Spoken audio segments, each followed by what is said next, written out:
Grow My Cleaning Company teaches owners of cleaning companies just like you how to grow your company, make more money, and finally take charge of your financial future and your life. This podcast is about automating and creating systems that give you time and money freedom so you can grow like crazy without losing control.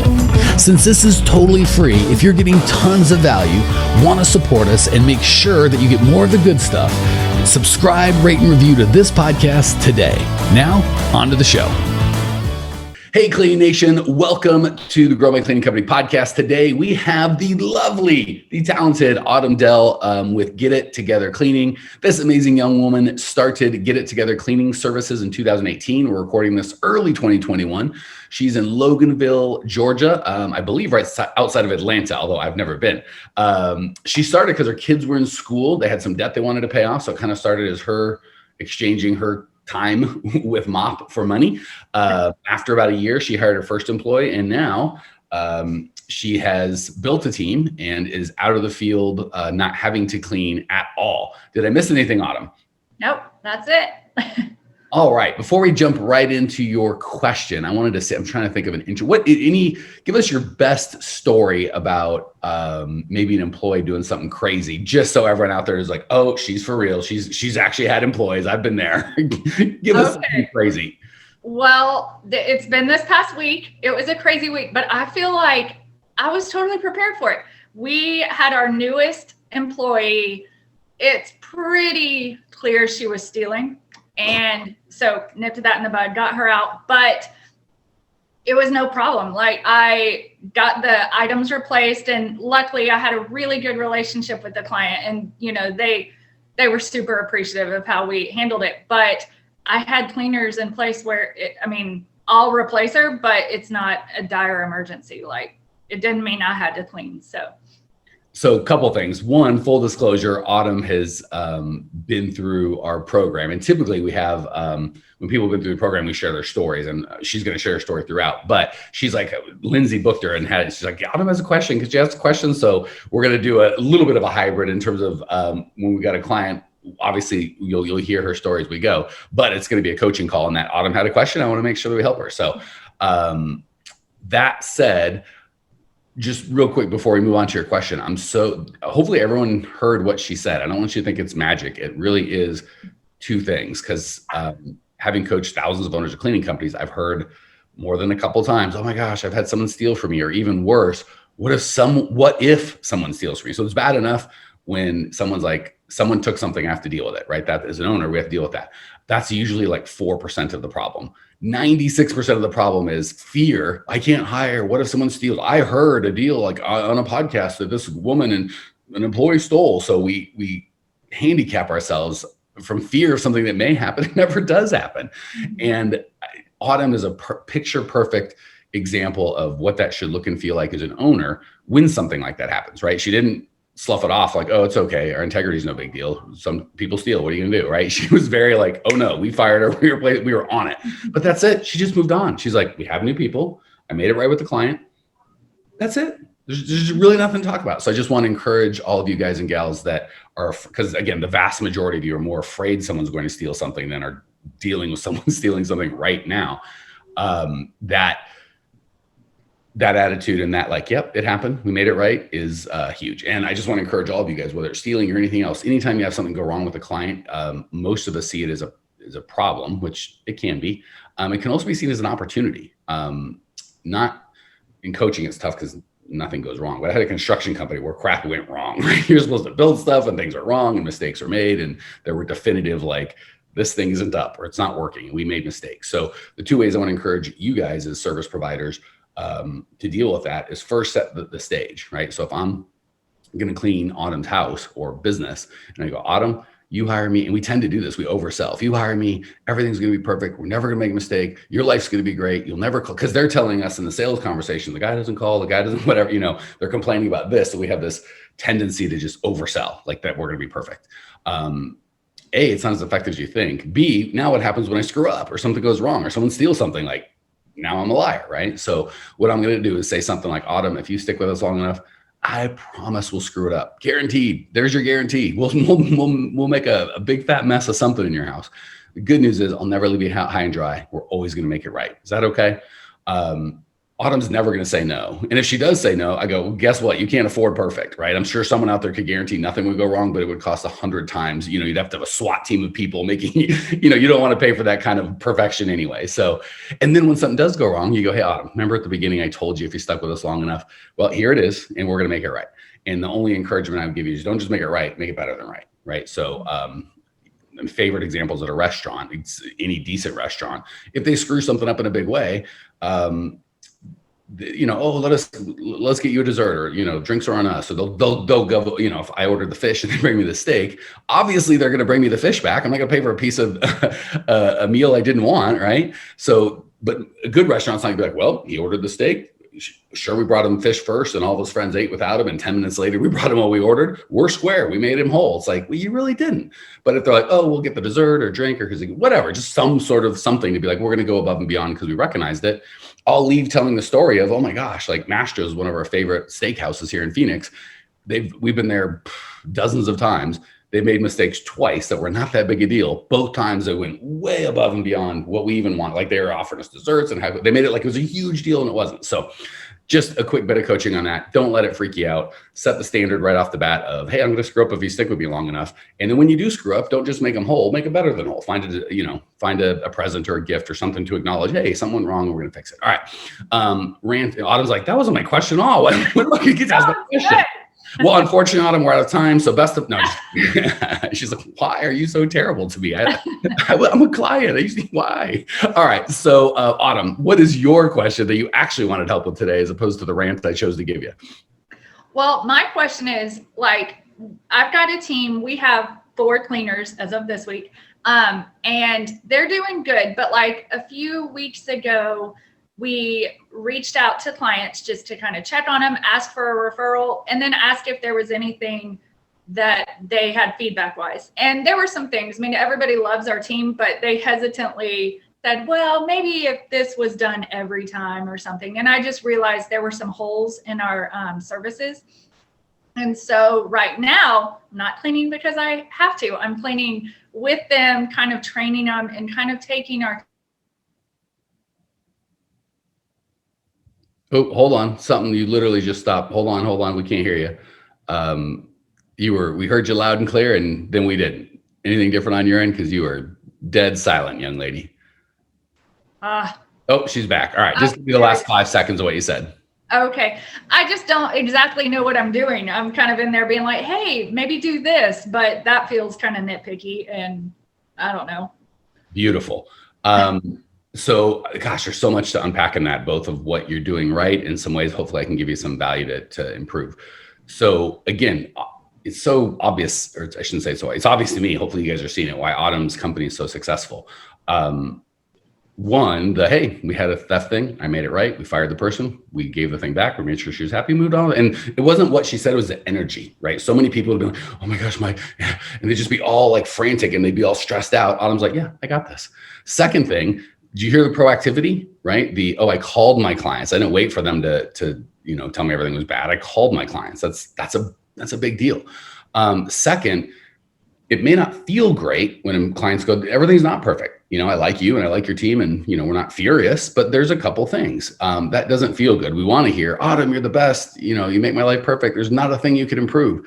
The problem is those people, you feel good, but then they quit and just wander off in the night. You never know why. So it's really preferential to hear, I like you. And it's even better because if they just complain about everything or nitpicking and they're just like, you suck, everything sucks, then we're kind of concerned, like, wait a second, maybe you're a crazy person. Maybe it's not me, maybe you're a crazy person. But when they say, you're great, Autumn, we love you, overall, everything's great. But honestly, there is one small thing that shows that the culture and relationship you have with your client is really healthy. So I want to encourage you, Autumn, not to just take that for granted, like, oh, I'm not doing a good job, things are bad.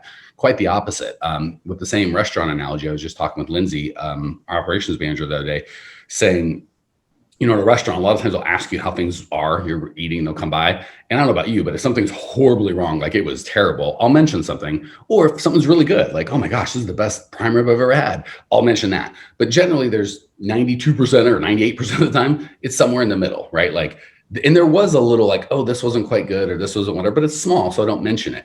And I do it because I'm selfish and I don't want to bust this guy's chops or this gal's chops just because I asked. But as a business owner, we would want them to go, no, honestly, here's the case, right? So I love that and again, the reason I don't bring it up with the restaurant, I don't have a personal relationship with them, right? I'm not invested. And I don't know, are you just asking like, hey, how you doing?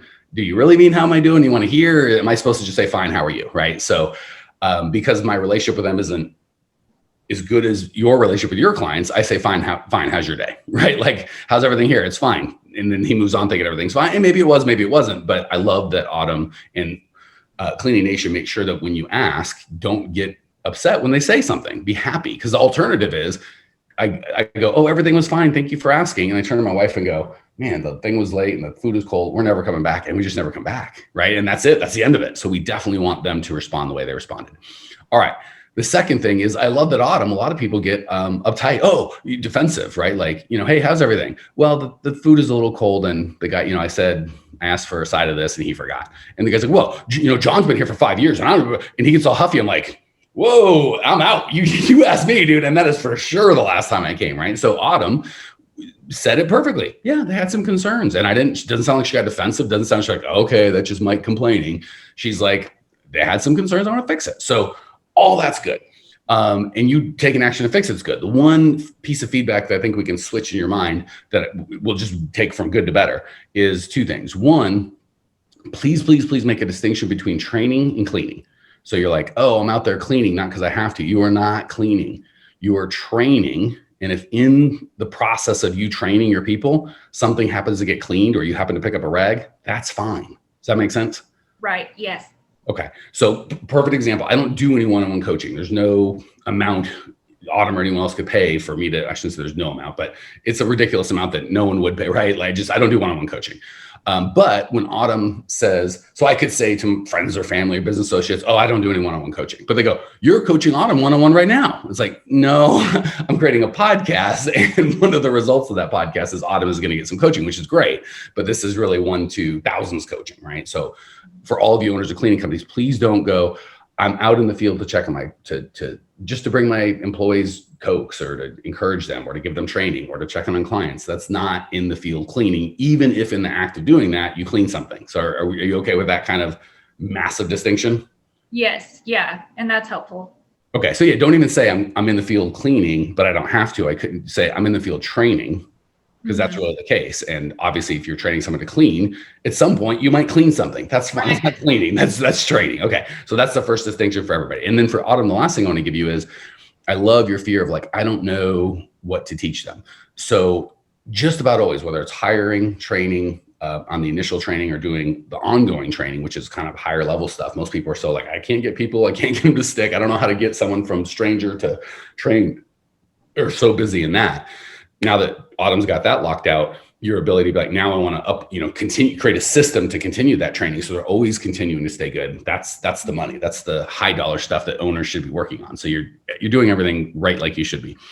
Okay. So the way I would do that is I would move honest to goodness from, all right. So there's two parts of it. One is because I heard you say, I don't know how to teach them. I don't know what, like clean this, do that, do whatever. So what most people want to hear, and this is the correct answer for 20% of it, is some sort of a checklist or system or process like that. And we'll talk about that, but that really is 20% of it.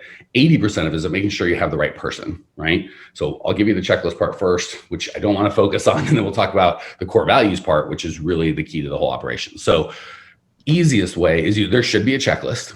And like perfect example is core values. When we've got folks in training and they give me a core value, and it doesn't make sense. And I ask them and they go, oh, hold on. They have to explain it. I'm like, if you have to explain it, it's not a good core value. The words should explain the words, right? Or on a website, when I go, I don't know what the call to action is. Someone asked me to review their website and I go, who's this for? What do I need? And they start explaining, no. But you go, but you're not on the website with them to explain. If you have to be with them to explain it, it's not good. The job of the website is to explain.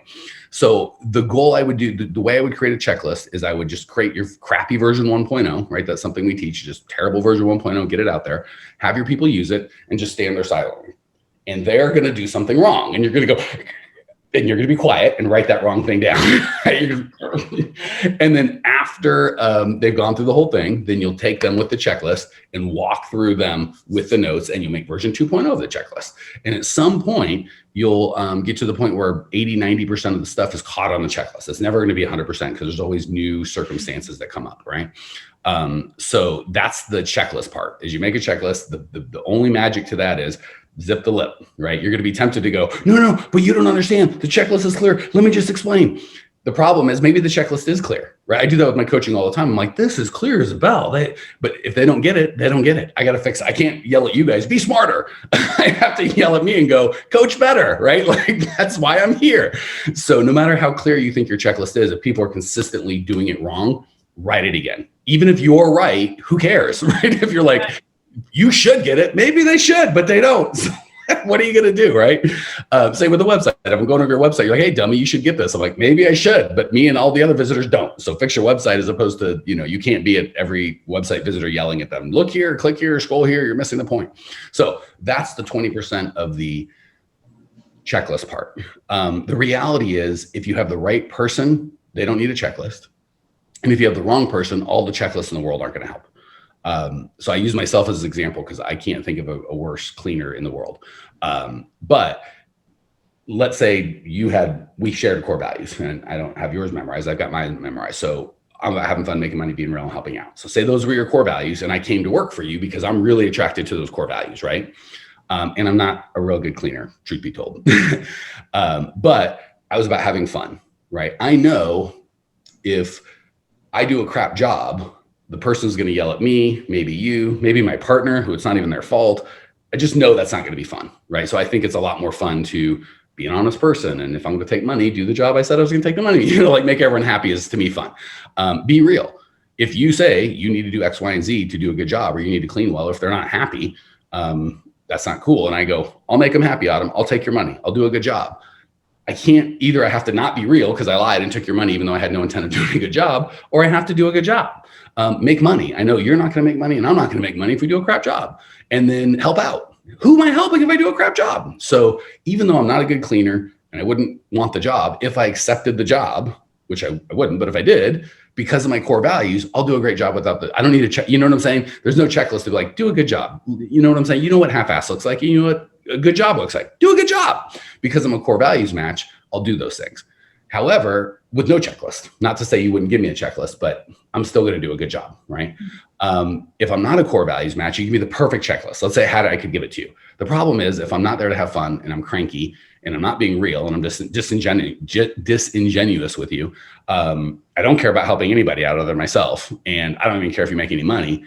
You can have a checklist in the world. I ain't gonna look at it, right? So I would put 80 for everybody. I put 80% of my focus on hiring the right people and stoking the fire of the core values that is already inside of them, and then just equipping them. And then the equipping is really easy. Once you've got the right people, like the team that we have here at Grow My Cleaning Company, I do so little management, almost no management. I do leadership, I do encouragement, I make sure that the culture's in place, but Jared's better at his job than I am. So I stay the heck out of his way. And Lindsay's better at her job than I am. So I just hire really good people that are a core values match and I back off, right? All right, that's the kind of overreaching thing. Questions, comments, needs. Did I get you what you need, or is there still some fuzziness for you? No, I think that's good. The whole stepping back and watching them, that's helpful.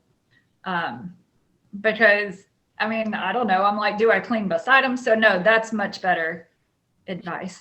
And it's honestly, it sounds easy, like, oh, great, I'll just relax. It's harder. It's so much harder. Any of us that have 4-year-olds, it's so much easier to just clean their stupid room than try and teach them to clean their room. So you think like, oh, watching them clean, much easier than cleaning. It's like, no, because they're terrible at it. And it's like nails on a chalkboard watching the 4-year-old like just wander off, when he's supposed to be cleaning. So hopefully your people are at least 7, your employees. But that frustration is there. All right. Autumn, what's the one thing about you and your company and your team that Cleaning Nation doesn't know and you want to let them know before we call it a day? Oh, gosh. I don't know. It can be anything you like about you, about your family, about your company. It could be professional. It could be fun. Anything in your years on this earth that you've learned that you think might be of value to Cleaning Nation. Here's your platform, young lady. Oh, she chose this one moment to go mute again. It's so weird. For all those of you that we can hear you, sister. For those of you that are not on the video, I'm watching her. Nothing seems to be touched. It just went from mute to unmute. We'll try one more time, Autumn. If we can't get anything, we'll call it a day. Are you there? Oh, I'm back. There we go. I can see you fine. All right. You got a chance to do it, to practice it with no one could hear. Let's hear it again. What's the one thing that you want to share with Cleaning Nation about you, your business life, philosophy, anything you want? Just that our business, we like each other. So my team and I, we communicate, we use Slack like you do, and we have parties once a month and we just enjoy each other. So that makes work a little bit more fun. That sounds a lot like a core values match about a strong culture. And that's why, so you put someone in that healthy environment that enjoys each other. And I want to Slack you and I want to be, the party, that's my own free time. I want to be there because I like you as human beings. That person without a checklist is going to do far better than, listen, Autumn, I don't care about you. I don't care about Slack. I will do my job. I'll do it well. Just pay me and I'm out. That guy or gal, you can give all the checklists in the world. He or she's going to do what he wants to do. So I love that we have fun. We enjoy each other. This is something, and by the way, that's going to keep, we all know in the cleaning business, turnover can be high. That can be an expensive part of what we do. Liking them and them liking you really takes a turnover down. Because as opposed to, I'm going to quit this crappy $12 an hour job for that crappy $12 an hour job or $12.32 an hour job. They're like, I like these people. I enjoy. The new job, maybe they won't know my name. Maybe I won't like them. Maybe they won't, you know what I'm saying? So love, love, love. Sounds like you're doing just about everything we've talked about, right, Autumn? So Cleaning Nation, be like Autumn. If you'd like more help, I don't know if Autumn offers any coaching, but if she did, you should call her. This girl's got it going on. I'll just send them to you. I'll be like, I learned everything I know from them. So not everything. I'll give you that for daggone sure. But yeah, Autumn's been through our program. She did great. So some of the things, but you're a very smart lady with or without us. All right. So if you would like any of our help, growmycleaningcompany.com's got everything we offer. I don't even think there's anything for sale. I think it's just a bunch of free, amazing stuff. I would start with there's a free on-demand training. I would start there. We are just about to do a 2-day live event. Not in person, unfortunately, because, the whole COVID nonsense. But if you want to do that, go to growmycleaningcompany.com/event. There's a Facebook group, all sorts of free crap to find ways to work less, make more, have a bigger impact with your cleaning company. Check it out, growmycleaningcompany.com. See you there. Thanks for tuning in to today's show. If you're fired up, ready to grow, and want to see if you have what it takes to work with us at Grow My Cleaning Company, here's what I want you to do right now. Go to growmycleaningcompany.com/talk. That's growmycleaningcompany.com/talk to book an appointment to speak with me personally. I'm going to jump on the phone with you to get you crystal clear on where you are now, where you want to be, and how to get you there. Don't walk around in the dark any longer. If you are serious about growing your cleaning company, it's time to finally get the systems in place that you need to grow. We've helped hundreds of owners of cleaning companies not only grow their business and their personal freedom, but give back to their community as well. If that's what you're looking for, head over to growmycleaningcompany.com/talk and book a time to talk with me personally. I can't wait to get to know you and your business.